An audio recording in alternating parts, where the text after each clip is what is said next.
Good evening to one and all of you. Today I'll be taking class on vascular disease of the kidney. So today we'll be discussing vascular diseases under the following headings, that is nephrosclerosis, renal artery stenosis and thrombotic microangiopathies. So firstly, nephrosclerosis. What is nephrosclerosis? Okay, as the name suggests, nephro means renal related, and sclerosis means something related to fibrosis. Okay, like fibrosing. So renal pathology in which it is associated with sclerosis of the renal arterioles and small arteries. Okay, so nephrosclerosis is when in the kidney there is sclerosis of the renal arterioles and the small arteries. Okay, and it is most strongly associated with hypertension. You know, most common vascular disease is hypertension only. So nephrosclerosis is renal pathology that is associated with the sclerosis of renal arterioles and small arteries. So what happens is that due to some reasons which I'll be discussing, the vessel wall will get thickened. Okay, they will get thickened. When vessel wall gets thickened, obviously the lumen will become narrow. When vessel wall is thickened, the lumen becomes narrow. And then when lumen becomes narrow of the vessel, that is blood vessel lumen is narrowed, means blood supply will be decreased. So when blood supply will be decreased, the parenchyma, there will be ischemia. So there will be focal parenchymal ischemia because small arteries and small arterioles are affected. So there will be focal renal parenchymal ischemia. So because of the ischemia and blood supply is not reached properly, tubules, interstitium and glomerulus will be affected. Okay. So I said the four morphological components in which now vessel itself is a problem. So when vessels are a problem, the other three components are affected. That is glomerulus undergoes sclerosis, and then tubular and interstitial also there is chronic injury. So there are two processes that happen, okay, in nephrosclerosis. I said now the lumen is becoming narrowed because the vessel wall is thickened. So how does the vessel wall thicken? Vessel wall can be thickened by medial and intimal thickening. Medial and intimal means the vessel has intima, media, and adventitia. Okay, tunica, intima, media, and adventitia. Three layers. So in that medial and the intimal inner layer gets thickened. That occurs due to some genetic defects or maybe due to aging also it can happen. So nephrosclerosis can be caused due to aging also, okay? And then other thing is by hyalinization of arteriolar valves caused by extravasation of plasma protein through injured epithelium and by increased deposition of basement membrane matrix. That is endothelium, that is the vascular endothelium is injured, okay? Either due to hypertension or due to infection or something, and then the plasma protein. Okay, so vessel wall is injured, through the vessel what is going, blood vessel के अंदर से blood जाता है. So when blood is going inside, blood has plasma also and RBC, WBC, etc.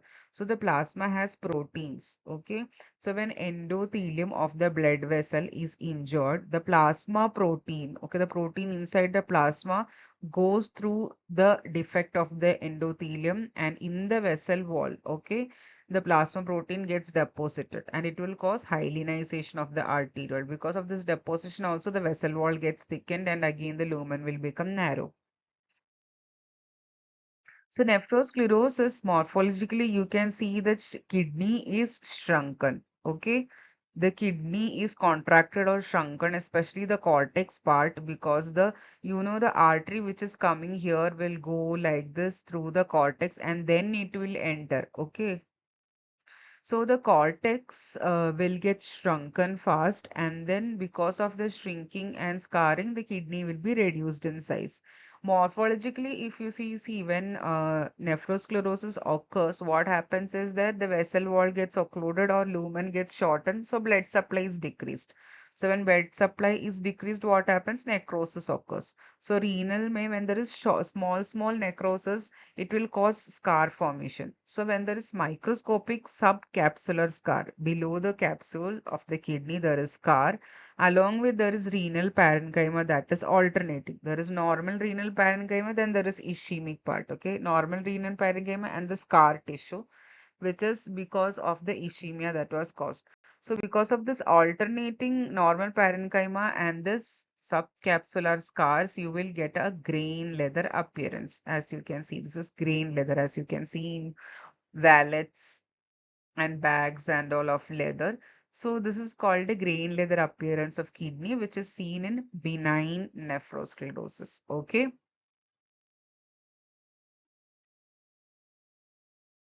So next, coming to the histopathologically, what you will see, as I said, because of the deposition of the plasma protein, okay, when there is endothelial injury occurring due to other reasons like infection or hypertension, etc.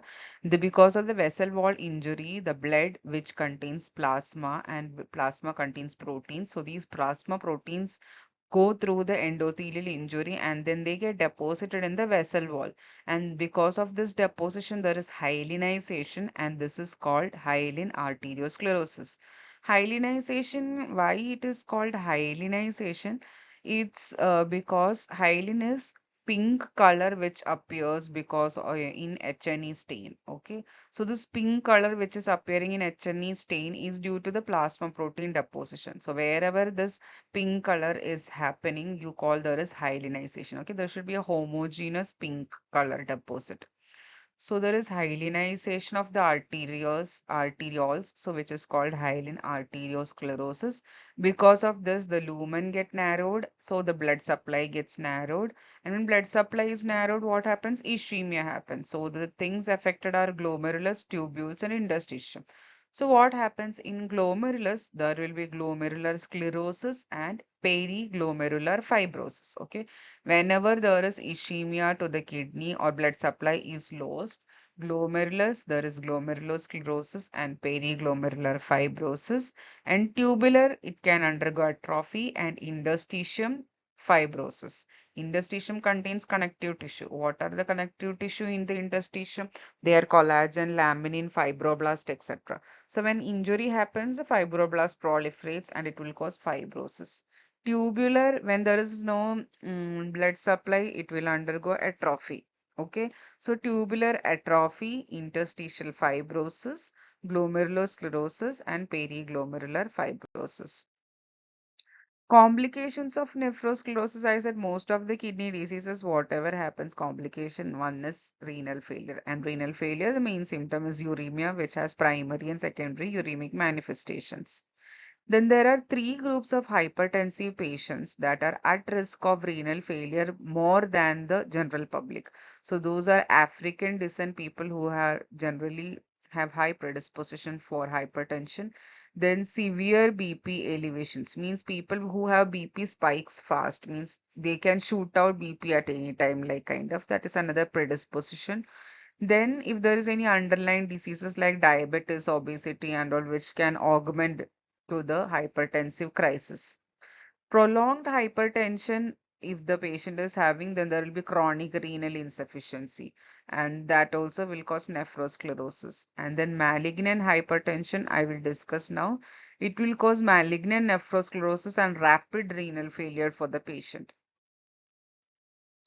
So what is malignant nephrosclerosis? So the same thing that is in kidney, the sclerosis of the arterioles and small artery happens, which is associated with malignant hypertension. Okay, malignant hypertension is also called as accelerated hypertension also. And this elevation of BP, that is malignant elevation is approximately 200 by 120. More than that, if the BP is there, it is called malignant hypertension. And that also that shoots fast. Okay, so when the patient was very normal only, like suddenly the normotensive patient develops high BP, that is called malignant hypertension. Same way, as I said, men who are black race and then who are younger individuals and people with systemic sclerosis have predisposition to have malignant hypertension and then have malignant nephrosclerosis also. But either they can occur suddenly in normal patients, normotensive, that is normal BP patients, or else they can be occurring in a patient who is already having hypertension and taking drugs or like that. So pathogenesis is that fundamental lesion is vascular damage because of long-standing hypertension and that much blood pressure is there, vessel wall is damaged already. Okay. And other diseases like coagulopathy and arteritis also can affect. So because of that long-standing hypertension, there is vessel endothelial injury. So as I said already, when endothelial injury is there, the plasma proteins will seep through the endothelial injury and get deposited in the vessel wall. Okay, and now in that plasma proteins, there is mainly fibrinogen also and then fibrin, etc. So when fibrinogen seeps through the endothelial injury and get deposited on the arteriole or small vessel wall, there is fibrinoid necrosis occurring. Okay. Necrosis when with fibrinogen, if fibrin deposition is called fibrinoid necrosis occurs. So after that also, when endothelial injury is there, the subendothelial von Willebrand factor and collagen will be exposed. Because of that, platelet will get activated. Okay. So when there is endothelial injury, one thing is plasma protein will get seep through the injury and get deposited in the vessel wall. Other thing is that the subendothelial collagen and von Willebrand factor will be exposed and the platelet will get adhered to it and platelet will get activated and it will cause intravascular means inside the vessel there will be thrombus formation, okay, because of the endothelial injury and subendothelial von Willebrand factor is exposed. Then when platelet gets activated when they are in conjugation with the von Willebrand factor and collagen, they will start producing mitogenic factors. So when the mitogenic factors are produced by platelet, especially platelet derived growth factor, they will cause hyperplasia of the intimal smooth muscles of the vessel.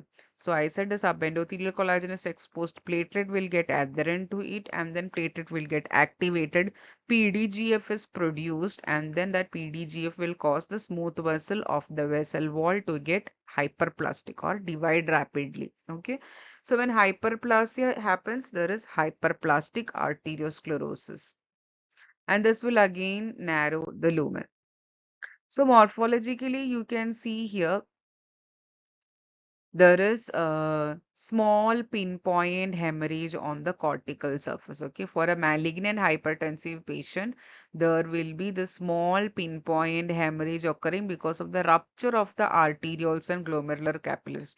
You imagine ki so fast the BP has shoot out that it started causing endothelial injury and then the blood vessels start spurting out of the arterioles and glomerular capillaries because of the high BP. There will be rupture of arterioles and glomerular capillaries, which will be giving a flea-bitten kidney appearance. Okay. So this petechial hemorrhage you are seeing on the cortex of the kidney. So in benign nephrosclerosis, it is grain leather kidney, and in malignant nephrosclerosis, it is flea-bitten kidney. Histologically, there are two alterations. That is, you can either see fibrinoid necrosis of arterioles or you can see hyperplastic arteriolitis. Okay. So fibrinoid necrosis, I said, because the plasma protein which comes into the vessel wall because of endothelial injury, in that if fibrinogen is the main component, if it is increased in the patient, then fibrin will get deposited. Fibrinogen is an acute phase reactant. So when it is increased state and if it is seeping through the endothelial injury, fibrinoid necrosis occurs when it is along with hypertension.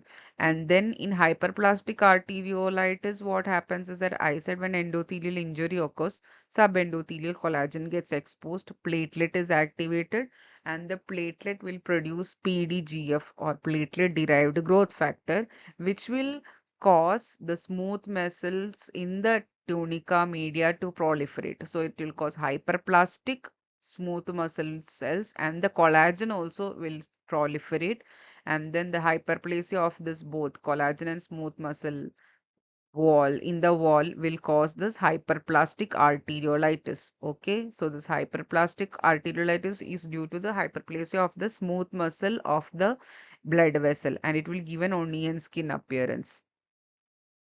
So malignant hypertension, what are the clinical features? As I said, systolic BP should be more than 200 and diastolic BP should be more than 120. Patient will be having papillary edema. Why papillary edema? Because the hypertension is occurring. So this much high BP, the the blood vessels, the plasma is also increased. Okay, so what happens? The plasma and the blood which is increased start seeping, which it will cause increased intracranial hypertension. Okay, so when there is increased intracranial hypertension, then you will get these symptoms of papilledema, headache, nausea, vomiting, etc., and scotoma also. Retinal hemorrhage, papilledema is because the retinal vessels, okay, hypertension will affect all the body vessels. So especially in retina, because you can check it, check the fundus through the ophthalmoscope. If you check, you will see papilledema and retinal hemorrhage because of the hypertension. Okay, when it affects hypertension affects this much high in the brain, it will cause encephalopathy, severe abnormalities, and I said obviously because blood is filtered through the kidney, renal failure also occurs in high BP. Then hypertensive crisis means that much BP has shoot out, then patient will at last lose consciousness, and then there can be convulsions. Proteinuria and hematuria is because of the renal failure. So if you see a patient which is having these symptoms, then medical emergency it is, you have to admit the patient and decrease the BP as soon as possible. Okay. And then aggressive and prompt antihypertensive therapy is given to prevent irreversible renal damage. Okay, now proteinuria and hematuria is there, at least urine is passing. So when there is more renal failure, what is the function of the kidney to produce urine? So that will decrease. So you should not let the patient to go into oliguria or anuria. It will go into irreversible renal damage. Before that itself, you have to start treating the malignant hypertension. Next, we will come into renal artery stenosis. Okay, so as you can see, this is the renal artery which is supplying. The most common cause is atherosclerotic plaque, okay, which will narrow the lumen. So the blood supply is only by one artery to the kidney, and that also will be decreased. So usually it is unilateral. So 2 to 5 percentage of hypertension cases all over the world is due to unilateral renal artery stenosis. It is a potentially curable disease by surgery. Okay, see, there are very less causes of hypertension which are curable. Okay, in that one is renal artery stenosis. As soon as you relieve the renal artery stenosis, the patient's hypertension will be reversed. Okay. So renal artery stenosis occurred. Okay, then what will happen? Blood supply, the complete kidney is decreased. Okay, so the patient will go, the kidney will go, become ischemic. So when blood supply is decreased, what happens? The JG cells, okay, the juxtaglomerular cells will recognize that the blood supply has decreased. It will cause renin-angiotensin aldosterone mechanism to get activated. What happens then again? Vasoconstriction occurs because of the angiotensin and aldosterone, and then it will again lead to hypertension. Okay, so renal artery stenosis produce hypertension in this way. And then most common cause of renal artery stenosis, as I said, is atheromatous plaque at the origin of the artery, and it can be associated with diabetes mellitus or more age, old age, and more in men also. Then other most common cause of other than atheromatous plaque is fibromuscular dysplasia. Okay, it is a genetic condition. So when this fibromuscular dysplasia affecting the collagen affects the renal artery, the tunica media contains collagen and smooth muscle vessels. No? So when fibromuscular dysplasia affects this tunica media, especially in the younger age and in women, you can see that it will be thickened. Okay, when it is thickened, the lumen will get narrowed. Okay, either atheromyelitis plaque is formed or there is fibromuscular dysplasia or any connective tissue disorders because of which this vessel wall gets again thickened and then lumen will be narrowed and again blood supply will be cut off. So morphologically the kidney size will be reduced because now kidney is undergoing atrophy because of decreased blood supply.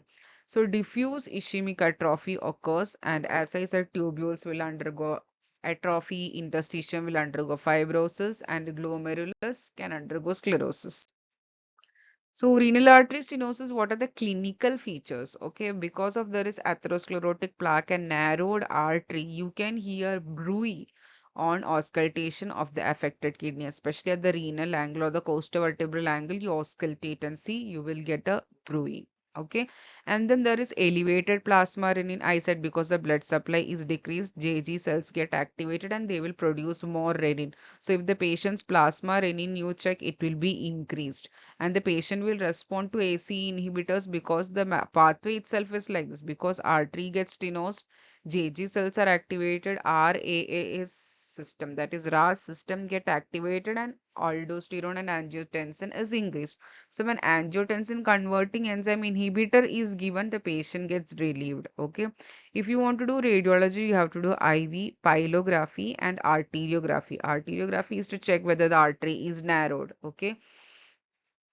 And pylography is to check the kidney, how it is contracted or in shape and all. And this will help to localize the lesion, okay, where the artery is stenosed. Okay, and it is 70 to 80 percentage cure rate is there if the patient undergoes surgery. Next, we will talk about thrombotic microangiopathies. So it is a topic which may be already dealt in bleeding and all when you were studying with RBC pathologies. So the spectrum of clinical syndrome includes mainly TTP and HUS. TTP is thrombotic thrombocytopenic purpura and HUS is hemolytic uremic syndrome. So what happens here is that, see, in TTP and HUS, there is excessive activation of platelets. Okay. When there is excessive activation of platelets, the platelets will cause thrombi formation. And this thrombi formation includes even inside the kidney also. So when thrombus is formed inside the vessel, these thrombus get sticked onto the vessel wall. Okay. The thrombus is sticked onto the vessel wall. And when RBC is passing through this thrombus stuck vessels, it will undergo trauma. Okay, so RBCs will undergo trauma when they are passing in between this thrombus in the vessel.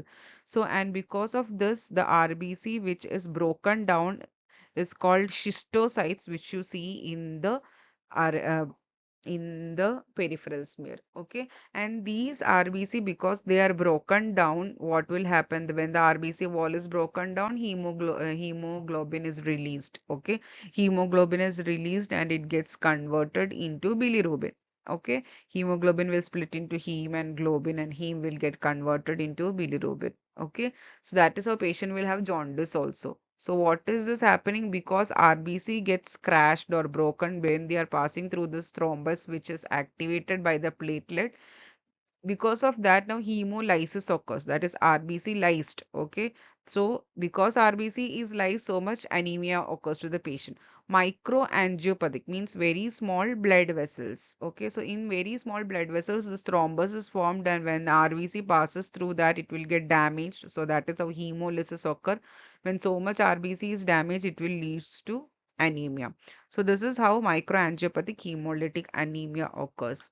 And because of this thrombus which is there, that also can cause ischemia formation. Okay, ischemia occurs because mainly one is hemolytic anemia is also there, and because the thrombus can occlude the blood vessel, it will cause ischemia of the organ and dysfunction. So when blood supply is not there, obviously the organ will get dysfunction. Then there is widespread consumption of the platelet, because when widespread platelet is activated and widespread thrombus is formed, to form the thrombus, all the platelet will be utilized. So when all the platelets are utilized, because of that, the patient will have thrombocytopenia, because all the platelets are used for making thrombus. So platelets are consumed. So it is also called consumptive coagulopathy. Okay. Consumptive means it's consumed, the platelets are consumed. Okay, and because of that, the patient will be having decreased platelets. So as you all know, typical HUS is there and atypical HUS is there.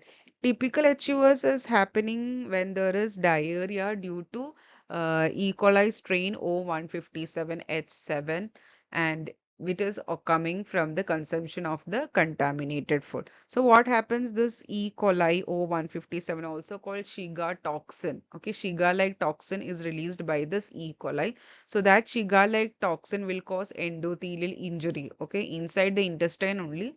it will affect the intestine, this E. coli, and then it will affect the vessels of the intestine, and there it will cause endothelial injury. So when endothelial injury occurs and the vessel wall is affected, the patient starts having bloody diarrhea. Okay.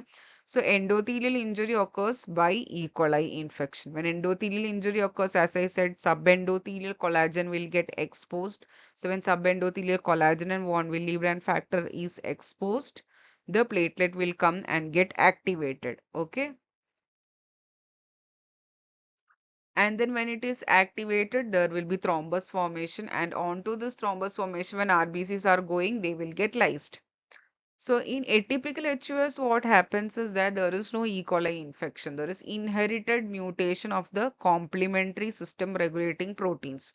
So the complementary system regulating proteins, when they have mutation, what happens is that these complementary proteins were regulating and preserving the endothelium from damage. So when they have mutation to the regulatory proteins, the endothelial injury occurs. Again, the same endothelial injury occurs. Subendothelial collagen and von Willebrand factor is exposed. Platelet gets adhered and forms thrombus, and then MAHA occurs. Then TTP, thrombotic thrombocytopenic purpura, can be inherited or acquired deficiency. In inherited deficiency, there is no presence, or it is absence of ADAMTS13 itself. It is not formed only enzyme. Acquired deficiency, what happens? There is inhibitors or autoantibodies against ADAMTS13. It is produced finely, but then there are autoantibodies. Because of that, it will get destroyed. So what happens is that ADAMTS13 is an enzyme that metallic metalloproteinase enzyme, okay, that degrades von Willebrand factor. You know von Willebrand factor, which is ideally seen in the subendothelial collagen. Okay, they can be floating in the plasma also, but if they mainly they float as multimers, which should be broken down by ADAMTS13, because if it is present as multimers, then they will attract the platelets and they will cause platelet activation inside the vessel wall itself, which should not be allowed. So when ADAMTS13 is there, these multimers which are produced will be broken down into small and small monomers. So when these monomers are present, they won't activate so much, but when it is present as a multimer, it will activate the platelet. So when ADAMTS13 enzyme is not there, or when there is inhibitor to the enzyme, it cannot function. So these von Willebrand factor multimers will activate the platelets, and then you imagine platelet is activated inside the vessel itself, and thrombus is formed, and again the same thrombus is formed. Then RBC will flow through the thrombosed vessel, and then there will be hemolytic anemia. So two things happen in thrombotic microangiopathy, as I said, like E. coli causes endothelial injury, and then there is ultimately excessive platelet activation and aggregation. So morphologically, what you see is that because of the blood supply is decreased due to thrombi and multiple thrombi is there, there is diffuse cortical necrosis. Okay, the cortex has undergone necrosis. And then microscopically, what you will see, there is extensive thrombus formation, I said, because platelet is activated inside the vessel wall. So the thrombus which are formed, you can see inside the glomerular capillaries like this. Okay. So these are the findings in thrombotic microangiopathy. So we come to the end of this class. Thank you so much for your patient listening. Kindly do like, share, subscribe, and then comment the topics which you want me to take. Okay. Have a nice day.